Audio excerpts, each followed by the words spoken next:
All right, welcome everyone. It's a great pleasure to have you here this evening.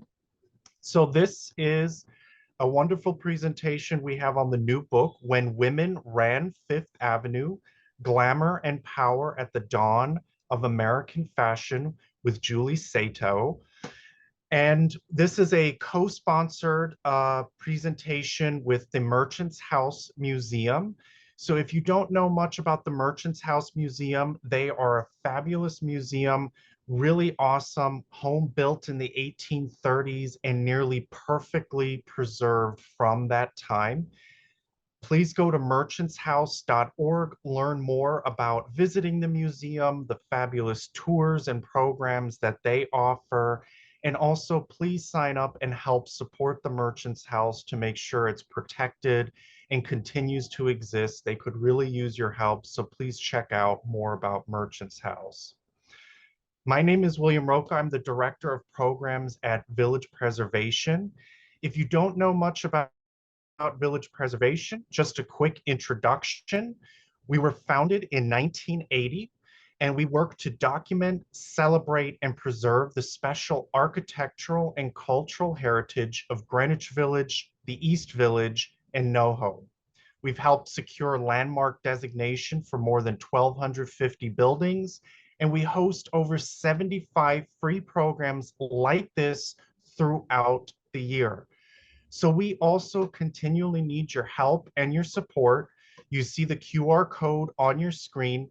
Please take a moment, scan it with your smartphone. It will take you to our website, and consider giving us a donation or becoming a member. We are a member-based organization. But even if you don't decide to become a member, please go ahead and visit villagepreservation.org. You can learn more about the advocacy work that we do, and we have tons of really fun and interesting resources available for you to use, lots of fantastic maps and articles. Please go to the website, check out, see what we have on offer, and consider becoming a member. Now, some quick Zoom protocols. Your camera and sound will be off throughout this evening's presentation.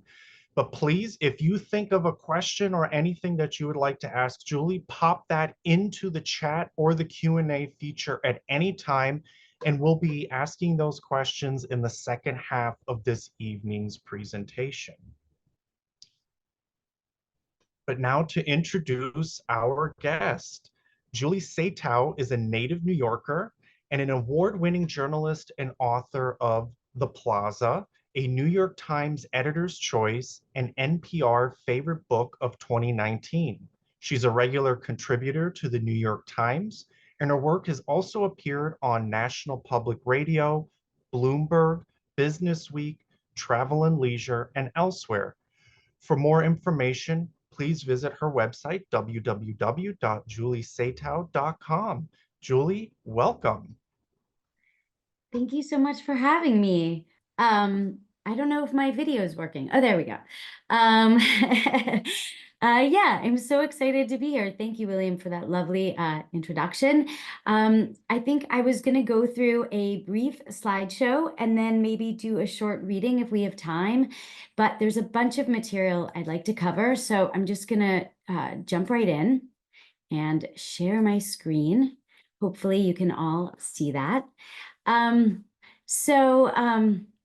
see, here we go. Once Americans purchased what they could not make themselves in dry goods shops, these were usually quite cramped and filled floor to ceiling with a hodgepodge of goods, ranging from coffee cans to bags of flour. There was little thought to how these were organized, and many things remained on the shelves for months and even years, gathering dust and growing stale. Typically, customers would go to the dry goods outpost with a shopping list. Then they would ask for their specific items, and a clerk, who is almost always male, would retrieve it for them. When they went to purchase the items, customers would almost always have to haggle and negotiate the price. But in the early 20th century, this began to change. In 1838, Le Bon Marché opened in Paris, and it's often credited as the world's first department store. It was an astonishing place that really revolutionized shopping. Le Bon Marché had oversized plate glass windows that featured mannequins dressed in the latest fashions. Here's an example here. Everything had a publicly listed price, and perhaps the biggest thing was anyone could enter the store freely with no obligation to buy, just for the joy of running their hands along beautiful displays of silk shawls or to smell the wondrous aromas wafting from the perfume counters. Oh, oh no, wrong way. Hold on, I might have to go all the way through. 1 second, guys, sorry. How did that happen? Bear with me. Sorry about that. Here we go. Are we back to sharing? Are we sharing the right screen? I think we're sharing No, your. we're sharing the wrong screen. There we go. Okay. Sorry about that. No worries. Where were we? Here we were. In America, the Marble Palace stunned onlookers when it opened in 1846 on Chambers Street in Lower Manhattan, boasting novelties like a ladies' parlor where women could preen in front of Parisian imported full-length mirrors. The owners of the Marble Palace was Alexander Turney Stewart, and the store would propel him to become the third richest man in the country after William Astor and Cornelius Vanderbilt. Among his many famous customers was Mary Todd Lincoln, whose compulsive clothes buying habit was so severe that she ran up a tab that equated to $500,000 in today's money, and that was just in a single summer. Her husband, President Abraham Lincoln, could not repay it.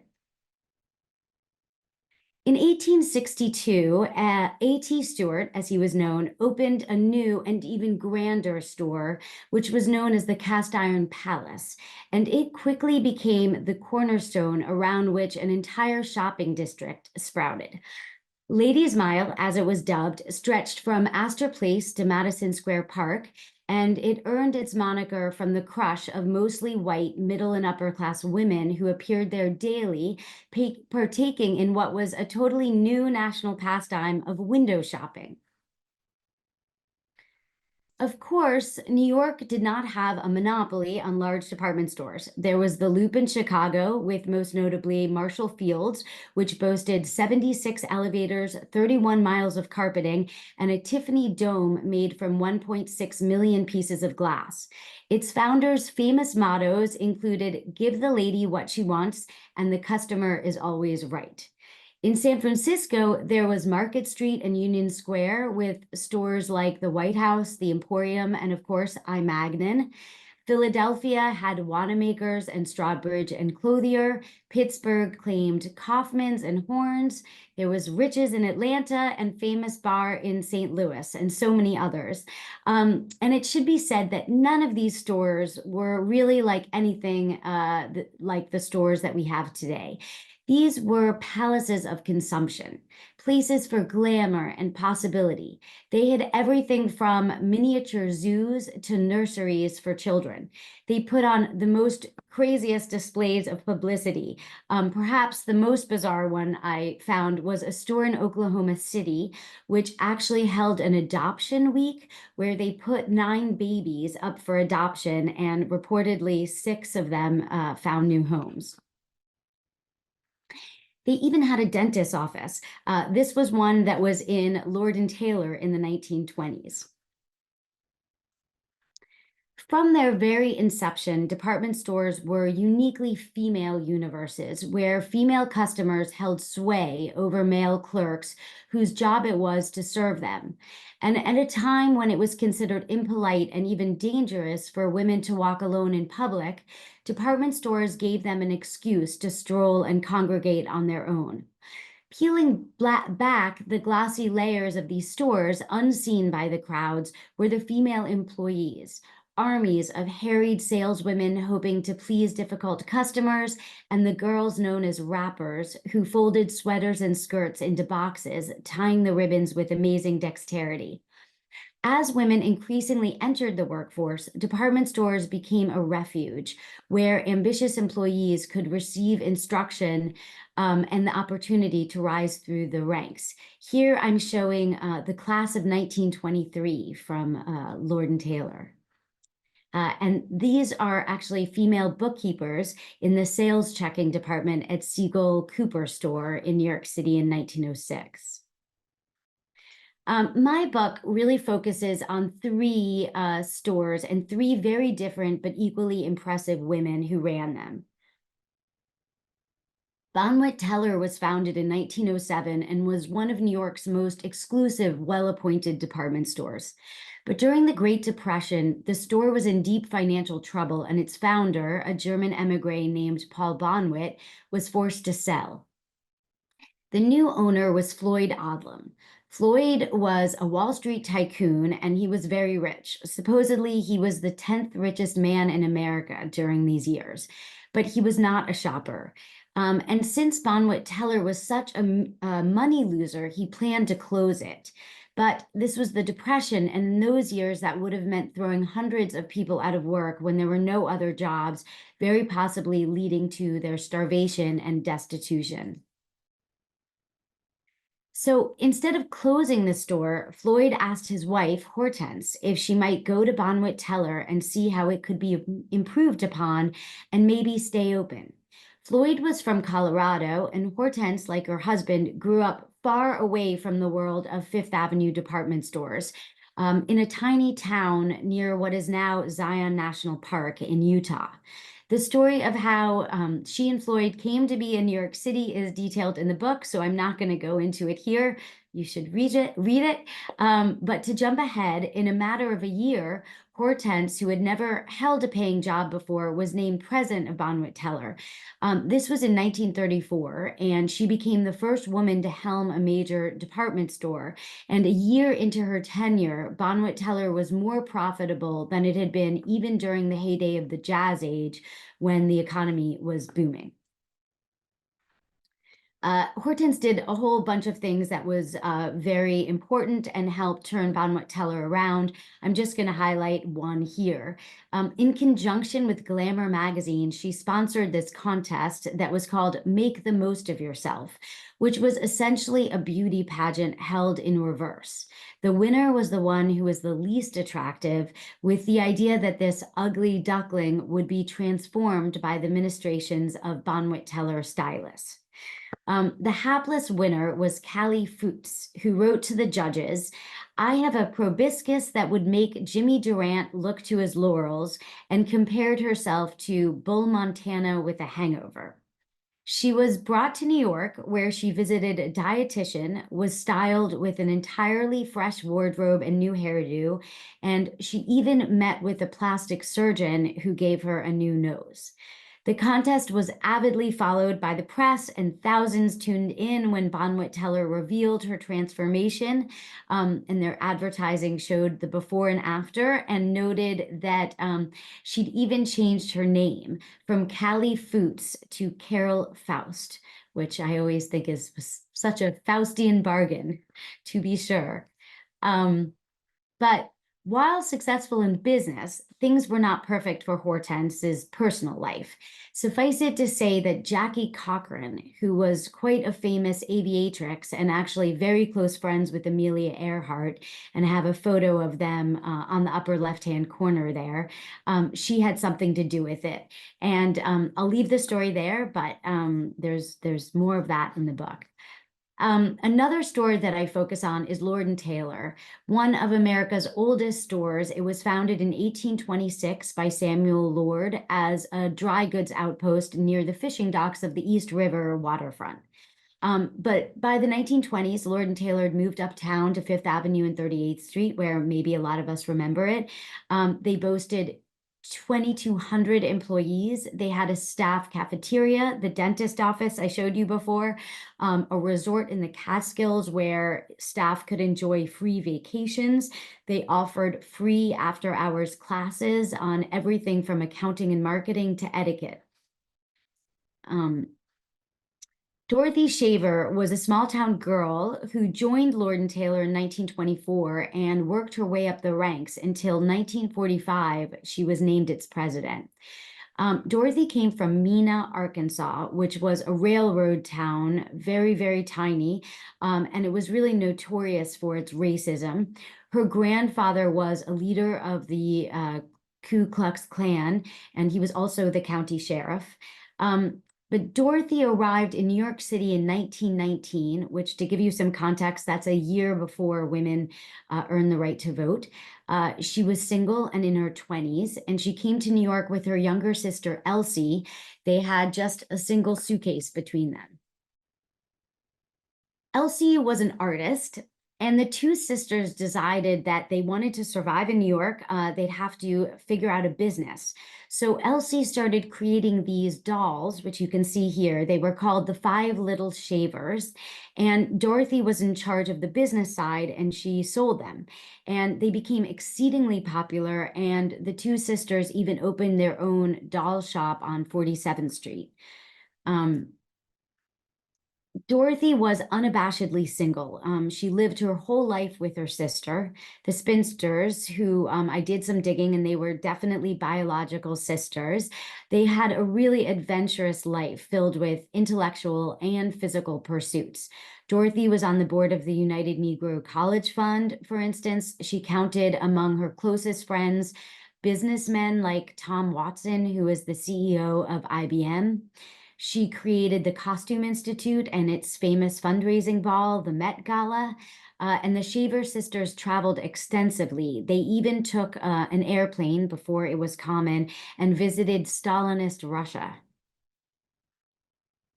In 1924, the sisters closed their doll business, and as I mentioned, Dorothy went to Lord & Taylor. And in 1945, by the time, she was appointed president, Life magazine dubbed her America's #1 career woman. Dorothy was paid the highest published salary that we know of for a female executive. She earned the equivalent of about $1.65 million a year. Still, it was about $400,000 less than the man she replaced. And make no mistake, it was not easy. When she was appointed president, Life magazine ran this big profile of her, and it described her thus. Quote, "The typical career woman encountered nowadays, on the whole, is difficult to get along with. Miss Shaver, in contrast, belongs to the little women's school. She makes a feminine fuss over thunderstorms, crossing the street, and lighting a cigarette." No doubt that was definitely not true. Dorothy's contributions to the department stores are also just really many, many, but I'm going to limit it to one of her perhaps most famous. Under her guidance in the early 1930s, Lord & Taylor became the first store to put the name of American designers in its advertising. And it even created these window displays, which you can see here, which featured American designers like Claire McCardle. This was really revolutionary for the time, since the notion of American and designer was totally antithetical. The accepted wisdom was that every designer was French, and Paris was the only place that fashion could be created. But with the outbreak of World War II and the occupation of Paris by the Nazis, Dorothy really saw this as an opportunity to lean into this emphasis on American designers, and it really began to pick up steam. She joined with several other important figures like Edna Woolman Chase, who was the editor of Vogue at the time, and they really began pushing this notion of domestic designers and American fashion, and it really helped establish the industry here. The final store I delve into is Henry Bendel. Henry, yes, a lot of people think it's Henri, like the French, because of its spelling, but it's actually named for its founder, who came to New York from the bayous of Louisiana in the 1830s, and he opened a small millinery shop in the East Village on East 9th Street. He soon became an arbiter of style for the wealthiest, most elegant American women, and he wrote a very popular fashion column for the papers. But after Henry died, the store really began to lose its standing, and by the 1950s, it was a bastion of the old-fashioned carriage trade, serving rich but aging dowagers. Geraldine Stutz, who's seen here, was a fashion editor at Glamour magazine, where she was the shoe editor, and where in the 1940s she found a young unknown illustrator, Andy Warhol, and hired him to create a number of shoe drawings to accompany her stories. Geraldine caught the eye of a businessman who ran a shoe conglomerate, and he lured her away from the magazine to work for him. Then, when he purchased Bendel's in 1959, he installed Geraldine, who was just 33 and single, to become its president. When Geraldine got there, the first thing she tackled was the main floor. Bendel's was very small for a department store, and its main floor looked like a bowling alley. It was very long and narrow, and it was really not appealing to customers. So Geraldine came up with really an ingenious idea that she dubbed the Street of Shops. It was basically a street paved in marble where you could stroll and visit various beautifully appointed boutiques. Here is an image a bit later in the 80s, and you can see Sentiments, which sold perfumes, and the Leg Shop, which specialized in stockings. Today, we take for granted the idea of a boutique within a boutique, but she really helped create this shopping concept. And when it opened, her competitors laughed at her, and they called it the Street of Flops. But pretty soon, Bendel's became the definition of chic. And in the 1960s and 70s, and really through the mid-80s, Bendel's was the place to shop for everyone from Babe Paley to Mick Jagger. There was even the quote-unquote Bendel's look, which New York Magazine colorfully described as quote, dog whistle style, clothes with a pitch so high and special that only the thinnest and most sophisticated women would hear their call. So I'm going to close the slideshow here. I thought I'd maybe pick a quote from Geraldine since it was her birthday on Monday, and she actually would have been 100. So it seems fitting, and I also think it says something about the characters in my book. One of her most famous mottos was, "Fashion says me too, while style says only me." I feel like that's fitting because all the women through their challenges in the book had, if nothing else, impeccable style. Thank you so much. I'm going to stop sharing, and I'm going to do a short reading, which basically is the beginning of the book. It's the first 2 pages of the prologue. So I hope you enjoy it. Okay. As ice gathered several inches thick on the Hudson River and the mercury plummeted below freezing, Hortense Odlum stepped from her chauffeured car onto the Fifth Avenue sidewalk. Gripping her felt hat to her auburn updo, she stared at the Art Deco skyscraper looming above her, at the 2-story entryway made of filigreed bronze and glass, and the words Bonwit Teller etched prominently into the limestone facade. A morning rush of passers-by leaned against the gale, men lugging briefcases as they trudged toward glass-walled boardrooms, and women in nubby woolen coats ready for a day serving coffee and taking stenography. It was the height of the Great Depression, but even the ranks of the jobless seemed purposeful, huddling against the tall buildings to shield themselves from the biting cold, their bare hands outstretched in the hopes of a Christmas coin. Hortense pulled her fur coat around her and stepped gingerly through the revolving doors. At once, the scramble and blizzard outside fell away as an atmosphere of hushed grandeur and a blast of warm air enveloped her. She looked about the store's main floor with its maze of glass counters and mirrored columns, the clacking of high heels against marble echoing through the vast space as a handful of early morning shoppers wandered through the aisles. Eyeing the bank of elevators sitting along the far wall, Hortense walked toward them, clasping her purse nervously as she asked the operator for the 11th floor. She exited into a reception area, behind which were a series of doors where Bonwit Teller's management had its offices.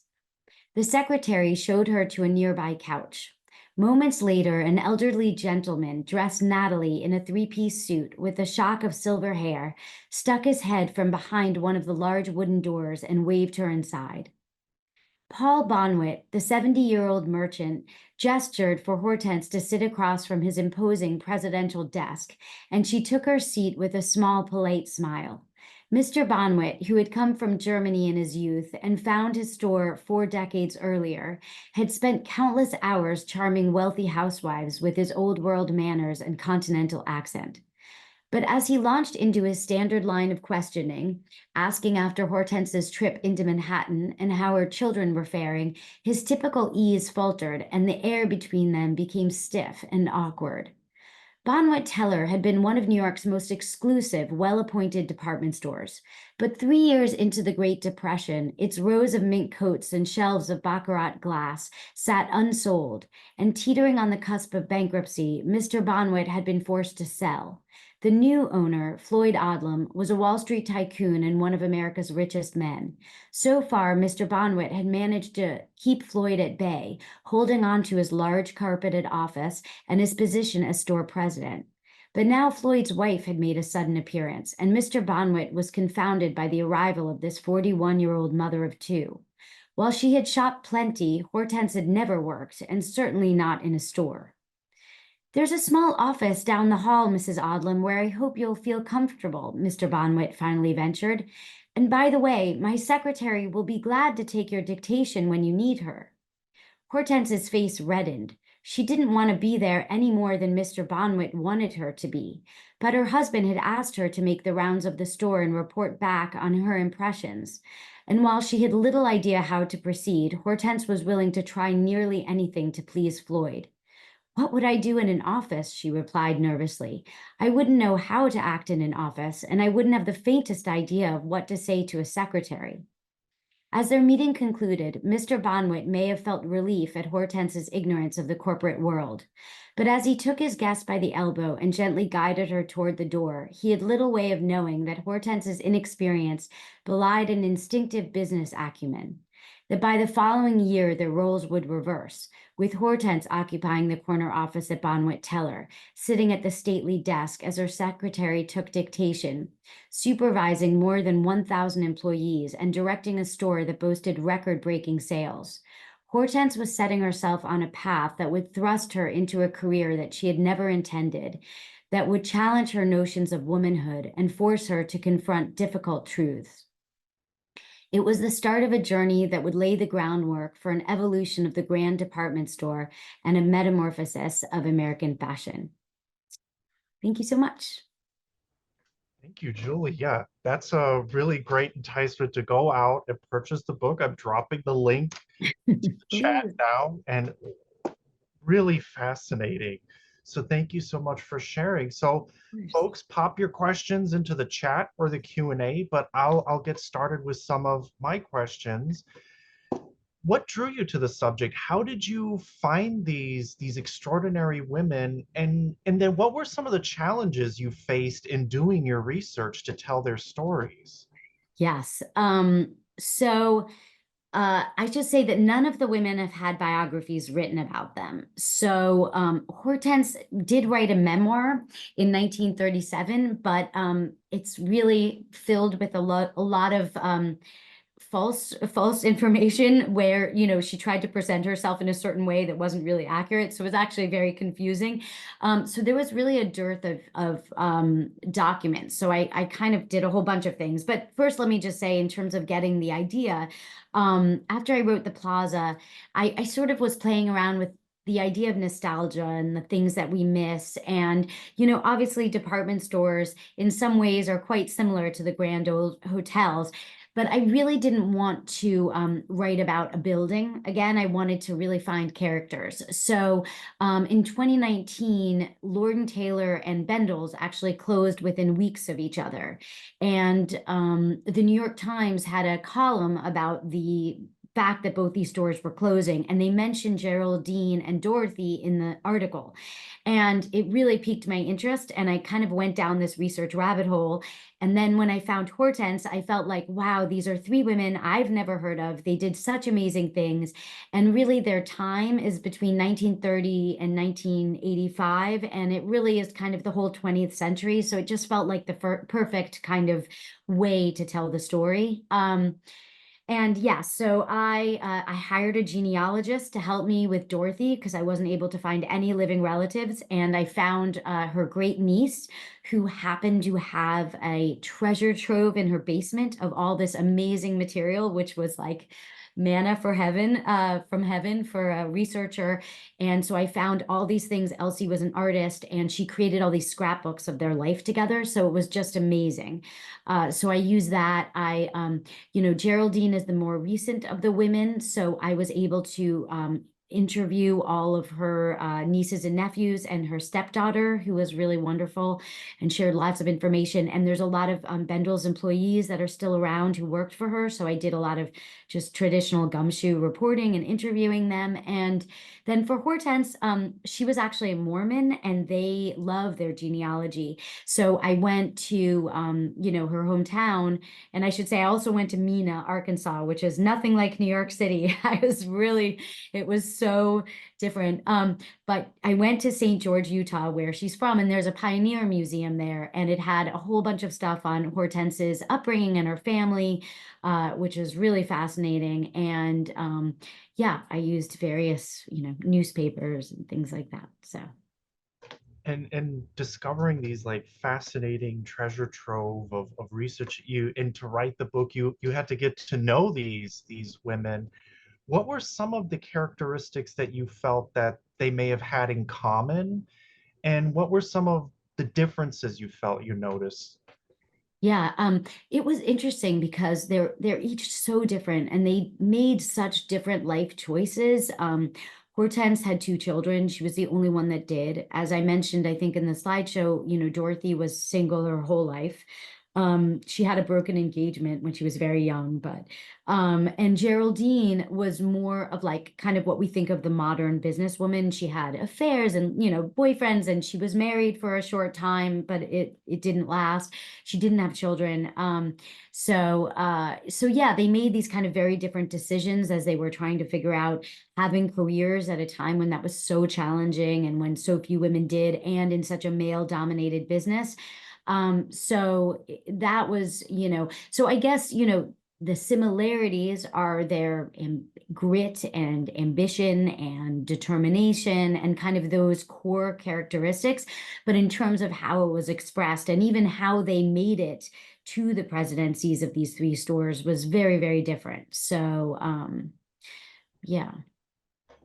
And what do you feel were some of the big impacts that they had, because you mentioned highlighting American designers, for instance. What were some of the lasting impacts that they had when they were running these stores? Yeah. Well, I should say Dorothy is probably the most famous of all the women. Like I said, she helped establish the Costume Institute. She was she was she was really a huge force in the industry while she was around in the sort of post-war years in the 1940s and until the mid 50s essentially. And she joined with a group of other really important women, Eleanor Lambert, these other like fashion publicists, the editor at Vogue, and other women. And they really pushed this notion of American design, which I briefly mentioned, but it was absolutely, I'm wearing a sweatshirt right now. It's sportwear. I mean, essentially, American design created what we know of as sportwear, and that was her.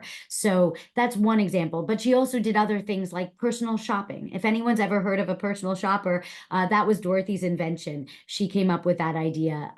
She was actually, when she was hired at Lord & Taylor, she was put in charge of these spies that they had, where they would essentially go around to other stores and spy on what the other stores were doing. And she thought that was ridiculous and a waste of time to be focused on your competitor, and why not think about what your own store was doing. So she came up with this notion of a stylist who could go around to the glove department department and help a customer pick gloves out that matched their hat and that, matched their suit dress or whatever. And so this idea of personal shopping came to be.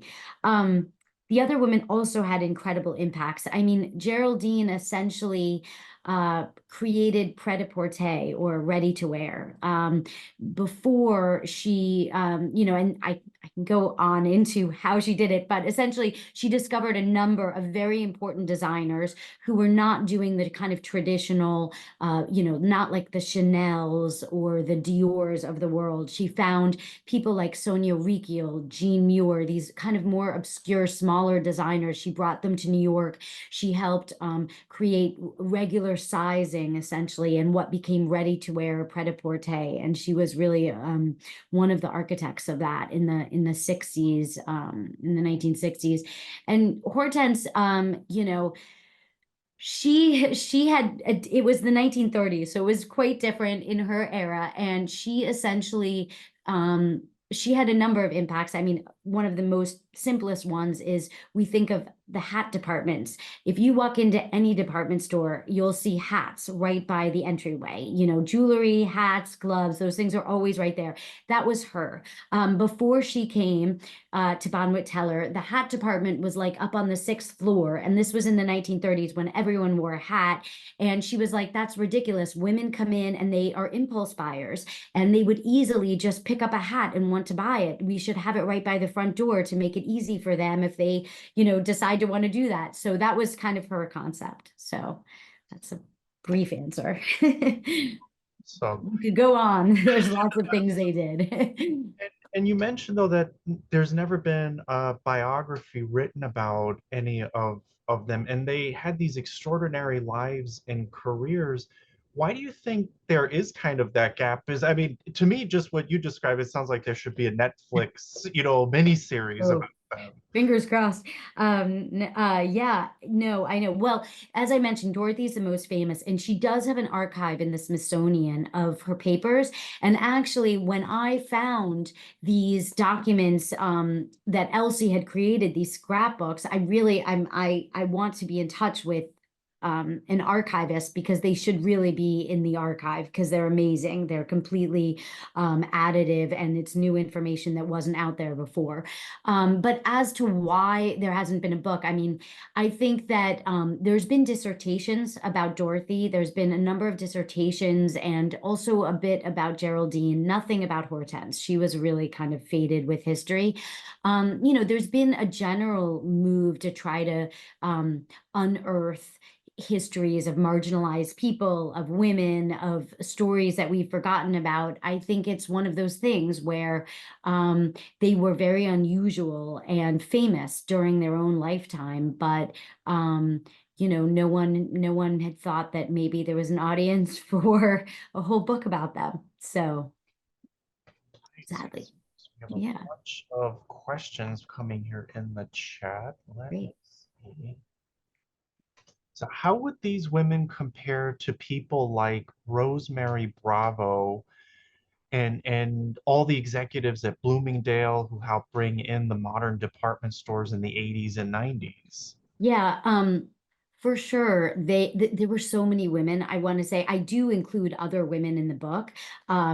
There's a lot of other women in the book. I really had to kind of narrow it down. So I picked these three to focus on, but Rosemary Bravo, there's so many that did amazing things. Dawn Mello, very important women in this industry. And I think that these were really the forerunners. I think Geraldine, when she was hired in 1959, that was quite unusual. But by the 70s, obviously the women's movement had really, come into the fore, and more women were, it was more in the more acceptable.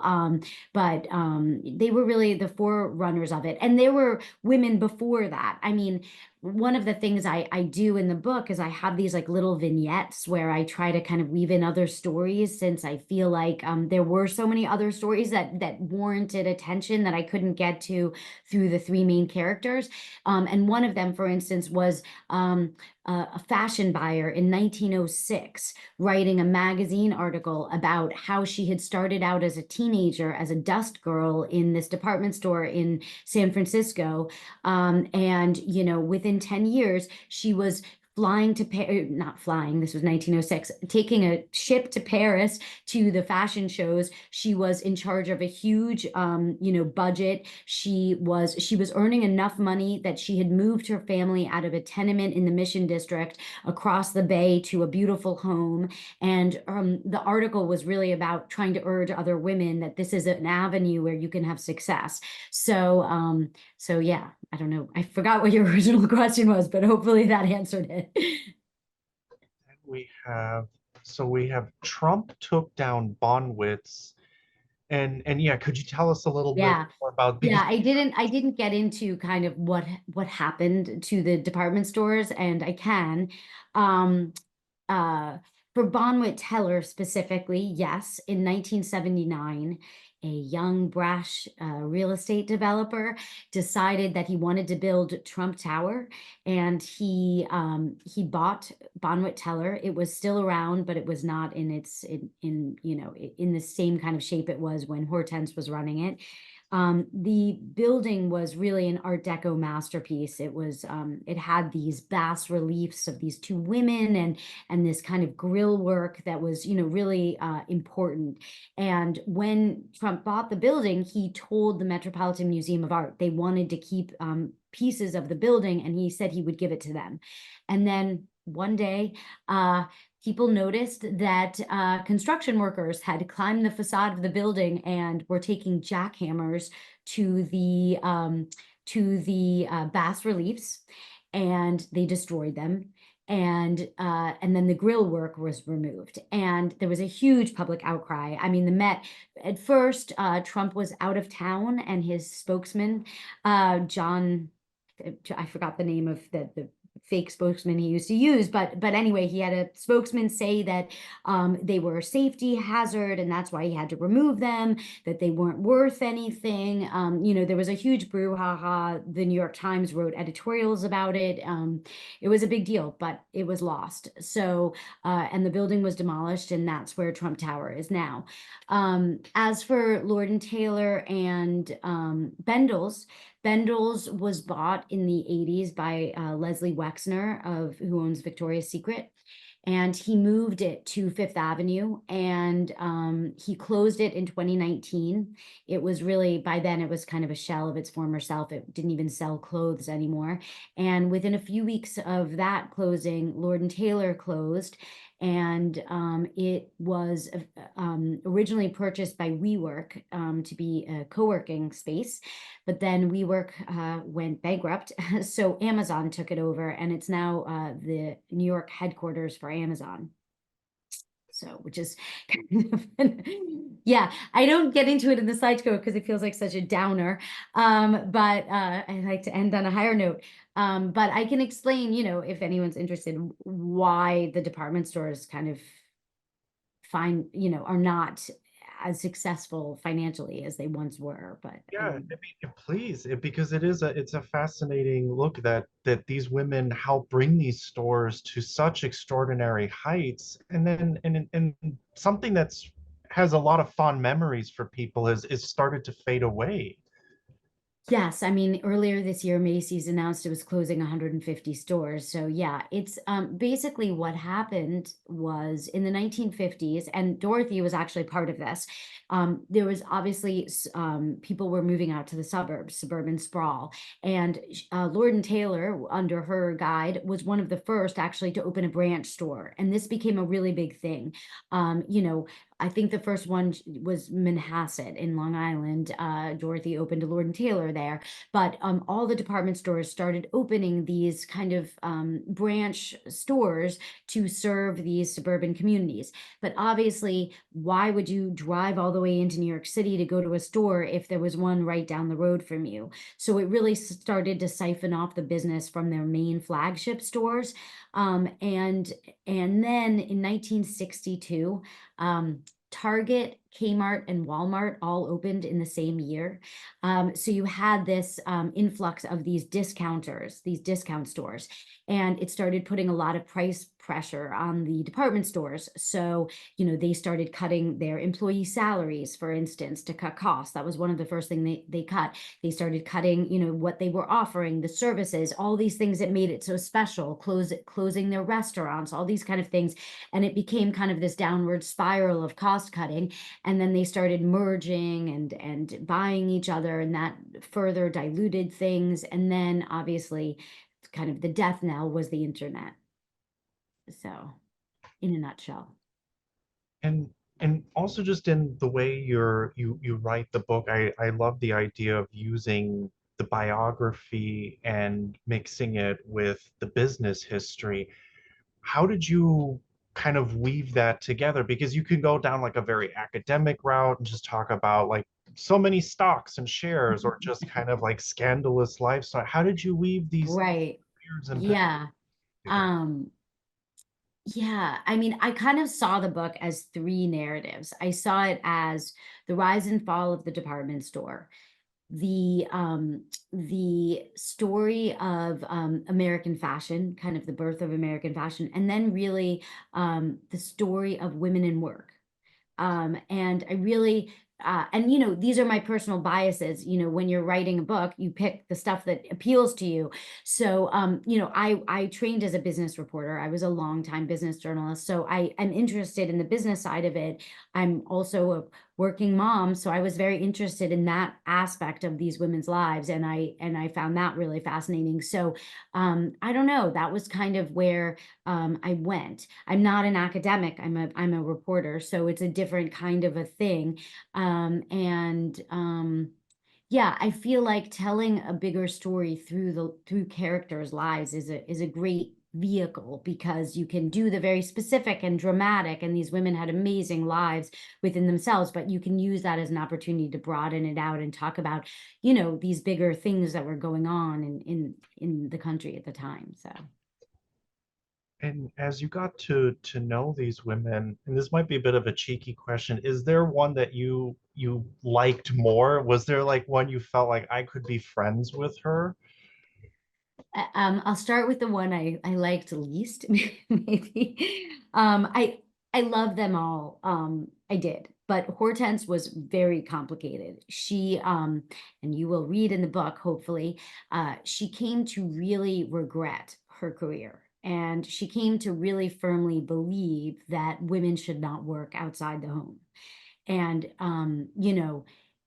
this was even during, she retired right around the time that Roosevelt was running for office, and for a second time, and she was vehemently, like, she hated Eleanor Roosevelt, and she was really, vehemently supportive of Wilkie and, his wife, who was a stay-at-home mom, and she really just kind of reversed herself. And that was very complicated to write from a modern perspective, and to find that empathy and understanding for how challenging it must have been for her and why she felt that way.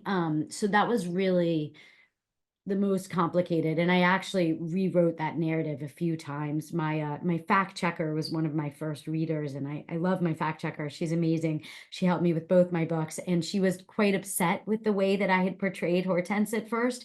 She felt like I was really harsh about her, so I revisited that narrative. In terms of like who I'd love to hang out with, definitely Geraldine was amazing. She was really fashionable and beautiful, and she sounded like one of those bosses that you want to work for so much. Like, she created such a special environment in that store. She had this incredible eye as a magazine editor, so she curated everything, and she had incredible taste. But what she also did was amazing. She basically gave you free range to do what you wanted. So if she hired you and she believed in you, she hired these 22-year-olds, and she let them just, do anything they felt was right. She gave them real free reign. She really believed in the people who worked for her, and she just sounded like such an inspiring person, and a lot of fun. She smoked cigarettes and drank wine, and went to Elaine's all the time and was really fun. So there was also that, but she sounded, like incredible. So probably her. And Well, and Dorothy, I'll just say, Dorothy scared me. Dorothy was incredibly successful. She was very hard driving. She had an amazing eye, but she was, probably the most emotional. Sorry, my dog. She was sorry about that. She was the most emotionally remote, I felt like, from all the women, even with Elsie was very emotional, and that was great. And I got a lot of emotion from that. But in terms of her own, she was very she really didn't want to be seen as feminine, and she didn't want to be discounted for her career and her accomplishments. So she was very reticent to give interviews to magazines because she felt like all they wanted to do was ask her what makeup she wore and how she did her hair. So she didn't want to expose herself to that. And so it was much harder to kind of get to know her in a more intimate way, I felt like. and what are you thinking of working on next? It may be too soon to ask, but because we have a lot of folks here in the comments and stuff saying they loved your book Plaza, Oh, they're thank excited you. to read this one, so they're already curious to know what you might be working on next. Thanks, guys. Yeah, what am I working on next? I had what I thought was a great idea, but my agent is not too sure about it, so I'm not sure. I'm kind of working on, I have an idea, but it's not really ready for consumption yet. So hopefully, it will add to this idea. I really find, the whole thing of women in the workplace fascinating. So it's sort of an exploration of domesticity and work potentially, but I'm not sure yet. So we'll see what happens. But yeah. Amazing. Thank you so much, Julie, Mhm. especially for writing this book. Just looking at the chat, I can see it's brought a lot of memories for a lot of folks. Um, And there's a lot of personal I connections, even hope. for myself. My grandmother worked in Macy's, and Oh, she was a working mom for my dad. So you can see it's an important story to tell. So thank you so much for writing this book and yeah. sharing your time and wisdom on this subject. Folks, go out, buy her book, read it, and enjoy it. And with that, I will say goodnight. Julie, a very big thank you so much for joining us this Thank you evening. so much. Thank you for the opportunity. I really appreciate it. Thank you. Absolutely. And thank you everyone for joining us and for all your great questions. So stay dry. Have a great evening, everyone. Thank you so much. Take care. Bye. Bye.